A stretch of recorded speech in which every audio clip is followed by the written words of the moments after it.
really wish I could say psych right now, but the patch notes are crazy. Check this. The U.S. president's high-stakes phone call with his Russian counterpart. I think some progress has been made. And the reaction. Former U.S. President Joe Biden's prostate cancer prognosis. So it's not like a death sentence. The potential treatments and why the disease may not have been detected sooner. What? He's the former president of the United States of America, and you're telling me he got the prostate? He ended up getting hit with that DLC update? Nah, man, gotta say psych on that one. An ultimatum from Canada and other Western nations. The potential consequences if Israel continues its military offensive and keeps restricting aid into Gaza. Plus, yeah, oh, Israel is pretty mad, bro. They're mad with the US, they're mad with the homie Trump because he has been doing like peace talks in the Middle East, and now he's doing peace talks with Russia, with Ukraine, and he's like, yo, you guys gotta stop beefing, which is, bro, absolutely stop the beef, stop the beef, stop the beef. If you're new here, you do not have to subscribe, you do not have to like the video. Real quick though, I need to shout out you guys. Thank you guys so much for your generosity, the super thanks, the tips and all that. Appreciate it, man. Thank you guys so much for that. All right, let's get to it and wait for it. To Russia's war on Ukraine, or more false hope for peace in the 3-year-long conflict. Today, U.S. President Donald Trump spent over 2 hours on the phone with Russian President Vladimir Putin in a bid to jumpstart ceasefire talks with Ukraine. Talks Trump claimed would start immediately. But Ukraine still has doubts over Putin's cooperation as Russia keeps moving the goalposts and launching attacks. Jackson Prosko has our top story tonight. A day after Russia launched its largest drone attack of the war, firing nearly 300 drones at Ukraine, U.S. President Donald Trump engaged in telephone diplomacy aimed at finding peace. We just spent 2.5 hours talking to Vladimir Putin. It was 2.5 hours. It was not 2 hours. He spent 2.5 hours. Get it right. And I think some progress has been made. The lengthy call with the Russian president followed an earlier call with Ukrainian President Volodymyr Zelensky. Later, Trump briefed European leaders and Zelensky. We're trying to get that whole thing wrapped up. What a shame that it ever started in the first place. Trump said, I mean, I heard the numbers like 12,000 soldiers and civilians have lost their lives during this 3-year-long conflict, which shouldn't have happened. Crazy, right? So yeah, definitely, man. Let there be peace in Ukraine. Let there be peace in Russia. Let there be peace in the world. I mean, in the perfect world, you know, it would be peace, but sadly, we ain't in a perfect world, right? Yeah. Said the two sides are ready to start immediate talks. The Kremlin says there's no timeline, but that it's ready to work with Ukraine on a memorandum about a future peace accord. We should simply determine the most effective ways to move towards peace, said Putin. Russia is Russia. They want something, but they even don't know what they want. And when they say they want something, they... Russia is like that crazy ex right now. That's what he's trying to say. Like, Russia is that crazy ex. She do not know what she wants. She thinks she wants that, but when she gets that, she looks all kinda emotional. She acts kinda crazy. So she do not want that, in other words. Want everything. Pressure has been mounting on all sides to find a path forward. With us, you start having cards. Right now, Trump's testy relationship with Zelensky has given way to White House frustration with Putin, who has so far refused to work. You check this, that soldier did that, bro. He did that, bro. What the hell? Has given way to White House frustration. Yeah, look at that dude. I mean, even there he goes, damn, they do that. That's crazy. With Putin, who has, oh man, that look, bro, insane. So far refused to work toward peace. We want to see outcomes. And the first major outcome that we wanted to see, which we were glad about, is that we wanted the Russians and the Ukrainians to put a real peace proposal on the table. Trump. You know, keep JD Vance at bay, keep him at home, because everywhere he goes, disasters happen. He went to the Vatican, the Pope passed away. He went to India, India struck Pakistan, and Pakistan dropped their jets. And now China is like, you see, made in China is #1. All right, so yeah, it's a crazy situation. Keep the homie JD at bay, at home. We're gonna drop a thank you real quick to the homie JD before he said, but did you say thank you? We're gonna say thank you. 2 is feeling the heat. facing criticism that he overpromised when he said he would end the war on his first day in office. I will have the horrible war between Russia and Ukraine settled. We're going to get it settled and stop the death. If talks do proceed, they could unfold at the Vatican at the invitation of the new Pope. Trump also hinted there's room for a large-scale trade deal with Russia once the war is over, signaling there would be no long-term penalties for Moscow for its invasion of Ukraine. Now, I don't know how people view this. I feel like everybody would have different opinions, but in all reality, yeah, Russia deserved the sanctions and all that initially, but I think if they can agree to ceasefire, dropping all of that from Russia would be a smart move, because if you put sanctions on Russia, you stop the trade wars or you do the trade wars and you stop the trade deals and all that, then Russia will feel some way about it, and rightfully so. They would be like, yeah, okay, so we ceasefire and now we're still not gonna get anything. Start another war, right? Pope Leo XIV met with the American Vice President at the Vatican today. J.D. Vance gifted the Chicago-born pontiff a Chicago Bears jersey and passed along a letter from President Trump inviting the Pope to the White House. The Trump administration is hoping to reset relations with the Vatican before being elected Pope, then... Bro, nah, man. You don't send the homie JD, bro. Like, damn, man. Yo, nah, man. Let's hope for the best. Let's hope for the best. Pinky promise. Pinky promise. Cardinal Robert Prevost had shared articles on social media criticizing Trump's plans for mass deportations of migrants. The late Pope Francis was also a vocal critic of the Trump administration's immigration policies. To breaking news now, American automaker GM has announced it will stop exporting its vehicles to China over the trade war sparked by Trump's tariffs. In a statement, a company spokesperson pointed to significant changes to economic conditions. Ford also stopped exports to China back in April. Tariffs between the U.S. and China recently reached... But the deals are... But things are calming down, right? ...more than 100%. Both have agreed to lower them and negotiate an end to the trade dispute. There's concern tonight for former U.S. President Joe Biden over his sudden diagnosis of aggressive prostate cancer. And support that's crazy. is pouring in. Prime Minister Mark Carney says he's hopeful Biden's commitment to family and faith will carry him through. King Charles, who was diagnosed with cancer last year, sent a private letter of support. Biden's office says the cancer has spread to his bones. But as Heidi Petrachik reports, experts say there is hope it can be treated. Awareness is important. Former U.S. President Joe Biden's aggressive form of prostate cancer resonates with Ross McDonald, who had his own diagnosis 7 years ago. It's not like a death sentence where you're going to be gone next week or in a short period of time. Biden has thanked supporters on social media for, quote, lifting us up with love and support. His office says the 82-year-old... Yeah, get well soon, man. Hopefully the homie can beat that, right? Like, you know what I'm saying? was seen by doctors last week for urinary symptoms and was... Maybe the Americans don't want him to get elected again, but you know what? He gotta beat this one, okay? He gotta beat the prostate, bro. Diagnosed after a nodule was found on his prostate. The cancer, rated as a 9 on what's known as the Gleason scale, which rates the appearance of cancerous cells from 1 to 10. Anything 6 or less developing more slowly than anything 8 or higher. It's not rare that men come in with a prostate cancer diagnosis that's already spread elsewhere in the body. This Canadian radiation oncologist expects Biden will be treated with hormone therapy, which reduces the testosterone the disease feeds on, killing cancer cells. On average, men who are diagnosed with prostate cancer that's already spread to the bone right from the get-go, their life expectancy is measured in many years. And as I say, is that 3 years, 5 years, 7 years, 10 years? It's probably somewhere in that range. But even as tributes for Biden pour in online, political opponents have used the diagnosis to raise questions about just how long the cancer's been there. And why did... Okay, who do you blame, man? Okay, this is what I get interesting, though. Who do you blame, though? The American people have a better sense of his health picture. Having a Gleason score of 9 and spread to the bones does make it highly suspicious that this was going on for years. Rutledge says not every case of prostate cancer is detected through the blood test used for screening, known as a PSA, which could explain the late diagnosis. That makes pairing an annual PSA... Bro, he was the former, yeah, say whatever, bro.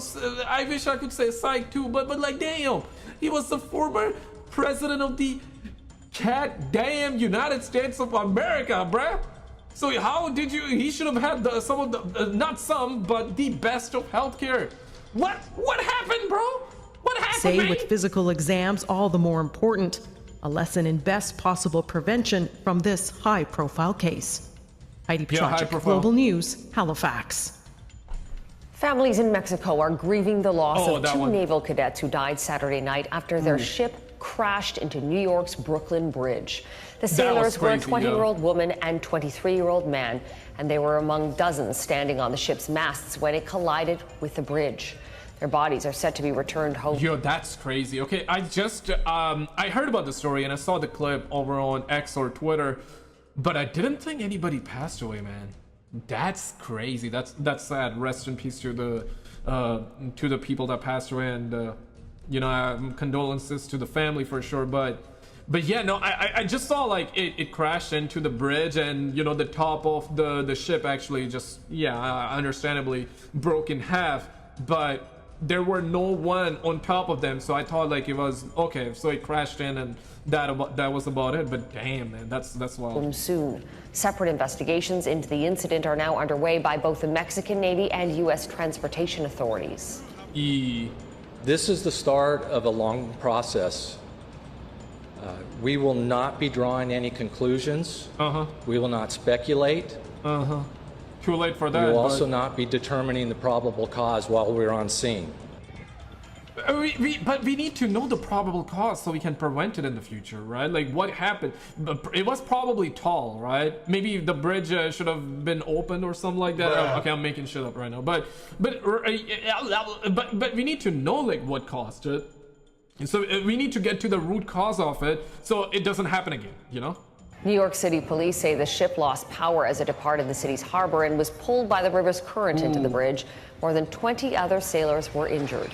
U.S. investigators say there. Okay, that makes sense then. So it wasn't supposed to be there. So it lost power, and then because of the currents, there goes my light. There we go. Yeah, fantastic. Okay, okay, makes sense. Waiting on the Mexican government to allow them access to the ship. Most of its crew members have now traveled home. Prime Minister Mark Carney, along with the leaders of Britain and France, said today they will take further action against Israel, including targeted sanctions, unless Israel stops its renewed and expanded ground assault of Gaza and lifts all aid restrictions. Bruh, like, Israel don't want peace by the looks of it. So recently, and this is another video, there's a video that I'm working on because there's a whole lot of stuff coming out about Israel's involvement with 9/11. And I already uploaded that video. It's unlisted, but as expected, YouTube kind of like hit it. So if I upload it, it's gonna be censored. It's gonna be shadowed, banned. So I'm trying to work out a way to actually upload it. Yeah, so there's a whole lot of stuff coming out on Israel. Like, they were also allegedly, there's a whole lot of evidence supporting it that they were also behind JFK assassination, the 9/11 stuff. At least they knew about it, and some of their Mossad agents were there in US at that time to document it, and we actually have a footage of that. Yeah, so it's a crazy rabbit hole, and yeah, a lot of people are talking about it, and now they are also pretty mad with Trump because he actually went to the Middle East to make those peace talks. Yeah, I'll drop that video, but I should have already have that video, but like I said, it got hit, but we'll upload it regardless. So food can reach starving Palestinians. Yeah, bro, like at what point you suckers just stop it already, bro? At what point y'all suckers gonna keep on bombing, bro? Like, damn, man. Medical supplies are also running dry as Israel targets hospitals and medical supply warehouses like this one. Israel's 11-week aid blockade has brought Gaza to the brink of famine. And despite an Israeli order yesterday to allow aid trucks in, it's nowhere near enough. Redmond Shannon reports. Yeah. Moving again. Thousands flee Khan Yunis after yet another Israeli evacuation order issued as part of Israel's renewed offensive in Gaza that began Friday. This woman says she and her family are tired of displacement and tired of hunger. following 11 weeks without any deliveries of aid into the Strip. Man, it's moments like these you gotta be thankful for. Yeah, man, I don't know what to do, man. Like, you know, imagine you're like in that situation. Like, what do you do, bro? Like, shit, man. You know what I'm saying? Like, it's crazy. Yeah, hope for the best, man. Hope for the peace. But on Monday, Israel said it allowed 5 aid trucks, like these ones, into Gaza. It's a drop in the ocean. It's less than 1% of what people in Gaza need. At least 500, 600 trucks a day should be allowed to meet huge needs. Israeli Prime Minister Benjamin Netanyahu said the quote, minimal aid is being resumed for practical and diplomatic reasons. He said he had come under pressure from US senators. International criticism came from some of Israel's other allies on Monday too. In a joint statement, Canada, France and the UK called the partial resumption of aid wholly inadequate, and that Israel risks breaching international humanitarian law. Risking breaching, bro. They breached it a while back, bro. What do you mean, man? Like, damn. Yeah, bro. Now, I just hope for peace, like, everywhere, but you know, it's an imperfect world. It's an imperfect world. I mean, yeah, bro. At what point, like, what? Yeah, what do you guys want more of, bruh? Probably the land, I guess, but. Oh, the statement threatens concrete actions unless Israel ends its offensive and blockade. The statement also condemned members of the Israeli government who have suggested Gazans will eventually be forced to flee the Strip. I mean, that's what they want. On Monday, Netanyahu also pledged that Israel will take control of all of Gaza. Yeah, the Israeli leader said, and they want the land, bro. Like, that's what it is. This partial aid resumption is just a stopgap until a US-backed aid plan takes effect. That will see private firms distribute aid under the protection of Israeli soldiers. Netanyahu says it will prevent trucks from being looted. The UN and aid groups say such a plan goes against basic humanitarian principles. Carolyn? Redmond Shannon in London, thank you. In southern India, days of torrential downpours have completely swamped communities, including the country's sprawling tech hub. Residents could be seen on dinghies. But you still gotta be on the phone, right, homie? Communities, including the country's sprawling. But you still gotta be on the phone, right, homie? Come on, man. But yo, like, that is crazy. So they actually, yeah, they can actually have their own boats and like they can ride that thing. But yeah, flooding. Hopefully people didn't lose their life or anything, but definitely. Crazy situation. Residents could be seen on dinghies, the back of trucks, and wading through waist-high water as authorities. Yeah, a guy laughing. Helped rescue people from their homes. Locals say the flooding has been made worse by poor sewage infrastructure. Yeah. Canada Post says it's been issued strike notice from the union representing 55,000 postal workers. Fantastic. Canada back at it again, man. Yeah, bro. I'm in Canada, by the way, you know. Canada. The Crown Corporation says workers intend to walk out and hit the picket line Friday morning at midnight. That's roughly...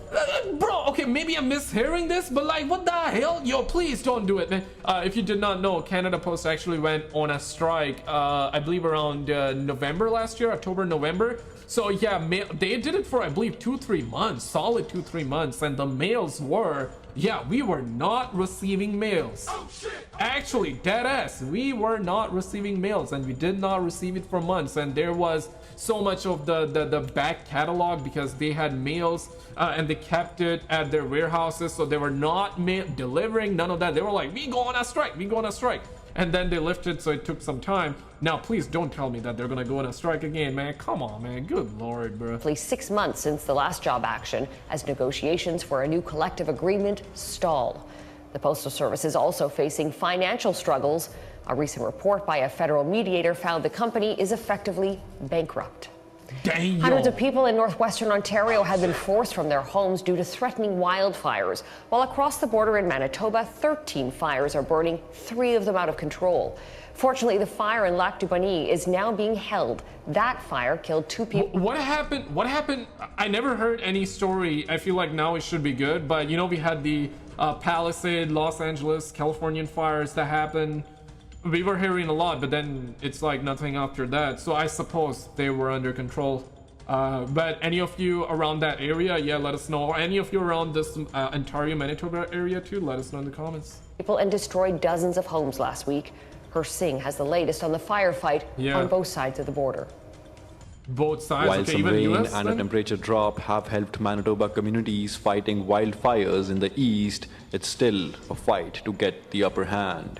The last updates have shown no major spreading of the fire, but it also is still considered an out-of-control fire. They haven't fully got containment of it yet, so it's still a high-risk situation. Those fast-moving wildfires have also forced more than 800 people from their First Nation in northwestern Ontario.